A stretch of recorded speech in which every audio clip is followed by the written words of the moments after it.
Yo, what's good, Spirit Squad? It's your boy Dre, and today we're going to take a Spirit snapshot on how to beat Modern's best deck, and that's going to be Uro. No, Uro.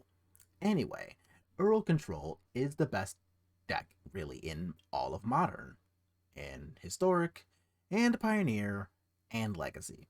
It even won a Vintage event this weekend on Magic Online, so it's literally everywhere. Like, you could be playing Black Lotus, no, people are playing Uro. Um, So we need to have a plan for it. Luckily, I think our plan against all of the Earl variants in Modern is a very real plan. And the answer whether the matchup against the Earl control variants is good depends on which version of the deck we're playing against. Personally, I think we're actually a little unfavored against the four color variant of Earl that plays just Earl, Ren and Six, Omnath, Teferi. It plays just basically all the good cards in the format, right? And I think that version of Earl control is the best one against us. But that does not mean we can't beat it. We just happen to be a bit unfavored.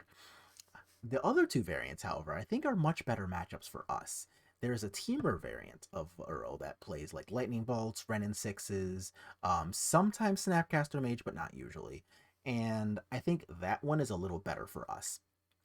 There's also a Sultai variant of Uro that plays things like Thoughtseize, Inquisition, Fatal Push, Shark Typhoon. And outside of exactly Shark Typhoon, I think we are favored against that one because we're already prepared for the black cards against decks like Death Shadow and Jund and the like. So them trying to kill our cards with Fatal Push is really just not that great of a plan, while Ren and 6 is actively annoying because like half our deck is X1s. So I think we're straight up favored against the Sultai variant.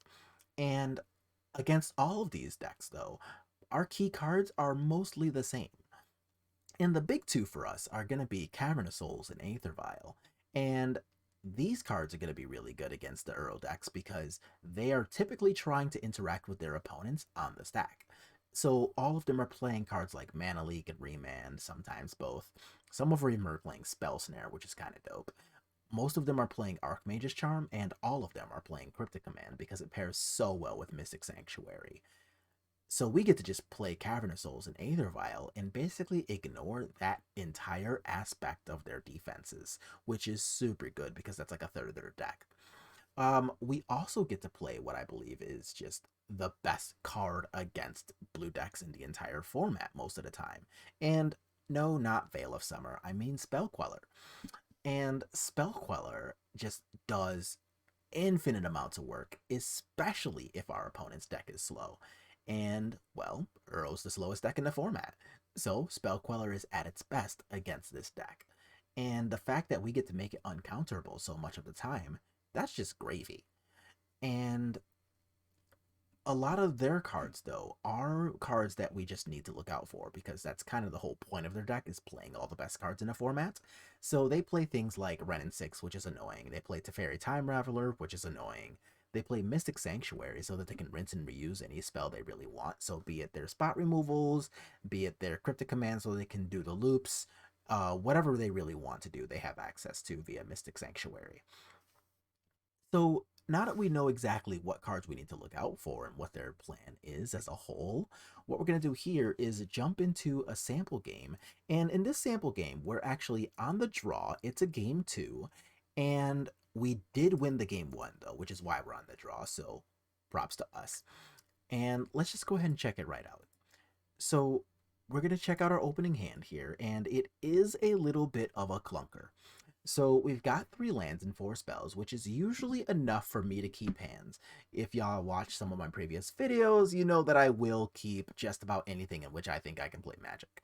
And this qualifies as a hand in which I am allowed to play Magic. Maybe not a lot, but whatever.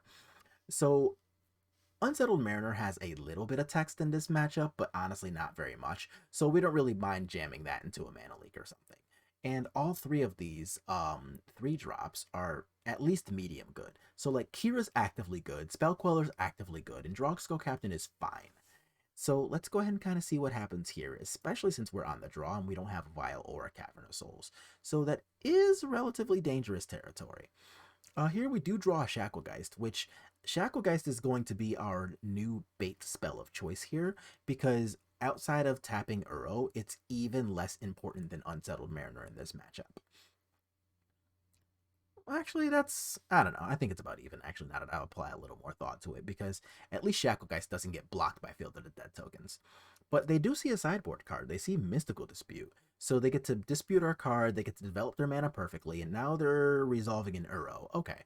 So they put in Field of the Dead, which specifically an untapped land, I'm sorry, a tapped land, is actually really good for us because it means that we're just going to get to resolve this Kira here. And if they're holding spot removal, that's no longer important. So that's actually pretty nice. Land me? Okay, so it's not a land, it's a third spell queller. And the fact that we don't get to like double spell with our Wanderer plus a card is actually sad times, but we're still medium okay with it. So if they try to cast a spell, we spell queller it. If they don't try to cast a spell, we still spell queller. Because we have 3 of these and we're not guaranteed to double spell next turn, what we really want to be doing is just being the most efficient that we can with our cards and forcing them to either have the spell to get rid of it, like a mana leak, so they did have something, or they're going to take damage to our attackers because we're just going to put 4 power on the table instead of 2. And yes, they had the mana leak, but it's better than just doing nothing with an entire turn, which is what we were doing otherwise. So now we do get the double spell, which is pretty nice. All right, so they had a whole cryptic command, which is obnoxious, but whatever. And I don't believe spell quelling the cryptic command was really worth the time. Instead, we're just going to develop this Drog Skull Captain. If it was something more like a mana leak, then we probably would have spell quellered that. But here we actually get another choice. Do we want to double spell with these Unsettled Mariners, or do we want to hold up a spell queller here? So we know that their next draw is going to be a Mystical Dispute, so it honestly was probably better to like cast these 2 Unsettled Mariners and maybe get 1 mana leak, maybe not. But I think I liked the idea of forcing them to use the Dispute on the Spell Queller because that's 1 card, and instead getting to have 2 cards next turn. I don't know. So we go ahead, attack them. They're all the way down to 9, though. So even though Uro has the potential to get them up to like 12, and that is what's going to happen here. So they're going to go ahead and escape their Uro. We are going to cast a Spell Queller into it. We know they have to dispute, but again, it's just better to make them use their cards than not, right? So they are down to 1 card in hand, though, so that's pretty nice. And Shacklegeist is actually a really big help, too. So what we wanted to do there was jam Unsettled Mariner first, just in case that last card was another copy of Mana Leak. And if this did get Mana Leak, then cool, we resolve Shacklegeist. We use Drog Skull and Shacklegeist to tap this and attack for 3. Instead, now we get to just attack for 5 and use these 2 to attack this instead, or to tap that instead. So that's actually a pretty good look for us that we had a both of our 2 mana cards resolve here. So they breeding pool, and now they're basically crossing their fingers because we're just not about to let Uro attack. That's not happening. So instead, we're just going to go ahead, take this 8, go down to 11, and honestly not really care about that at all. So we're just going to go ahead and, with their only 1 card in hand, we have a lethal attack. And they don't know that we have the Spell Queller, but if they had something like, say, a Cryptic Command to tap our team or whatever, we had the backup for that anyway. So that was just a game that we are basically dominating, and a lot of it is because I believe we prioritized our cards in the right order. So they had a giant wall of blue cards. They found the sideboard card, and they even got to use it twice thanks to their Mystic Sanctuary. So looking at their graveyard now, they got to counter 1 spell, 2 spells, 3 spells. They got to counter 3 spells because we didn't see an Aether Vial or a Cavern of Souls. They got to use a removal spell, even if it didn't resolve. They got the Cryptic Command to counter another spell. They saw Uro and got time to escape it. They got a bunch of zombies on the table. They have a bunch of lands on the table. And they even saw a Renin 6, which it doesn't beat this half of the deck that we drew, but it does beat half of our deck by it themselves. And the fact that we got to get our cards on the table in the right order is just exactly why we won this game. So we were on the draw. We kept a little bit of a clunker. We didn't get to make any of our cards uncounterable, and a lot of their cards just like didn't really matter because even though they got to counterspell 4 cards, it just ended up not really being enough because we got the right cards on the table. And that's really all we can do against these Uro decks is because we're just never going to see more cards than them. That's just not how this matchup works. So there is no universe in which, they see 7 cards and we see 12. That's not a thing. So instead, what we need to do is just make sure that each and every card that we resolve in this matchup matters. Because if our cards matter, then they're going to get dead. Because we do have some of the best protective cards in the entire format. So like Kira invalidates basically all of their spot removal. Droxskull Captain does a lot of the same work there, as well as making our creatures bigger. Shacklegeist made it so that their Uro didn't get to gain them life and push us out of the game. And the fact that we got to get them to counterspell the cards that we really wanted them to counter so that we could resolve the ones we wanted to resolve made it so that an otherwise unmanageable game in which they saw like 45 more cards than we did was completely winnable. So that was really good times for us. And now that that game is over, though, we get to go over some sideboard cards that we have access to in these matchups. So we get to play our own Mystical Disputes. We saw them obviously playing theirs, but Mystical Dispute on our end, it's going to counter Uro, it's going to counter Omnath, it's going to counter Teferi Time Raveler, and in case you get into one of those Mystical Dispute fights, well, Dispute counters Dispute. Force Negation is also not bad on our end. While the win conditions of these decks are going to be the Uros and the Omnaths of the world, it's still important to be able to counter things like Renin 6. It's going to be important to make sure a key removal spell goes to the exile zone and not in the graveyard because of Mystic Sanctuary. And for those reasons, I think Force Negation is a pretty good card in this matchup. Pithing Needle stops Renin 6 and technically has text against Teferi Time Raveler, but really it stops Renin 6.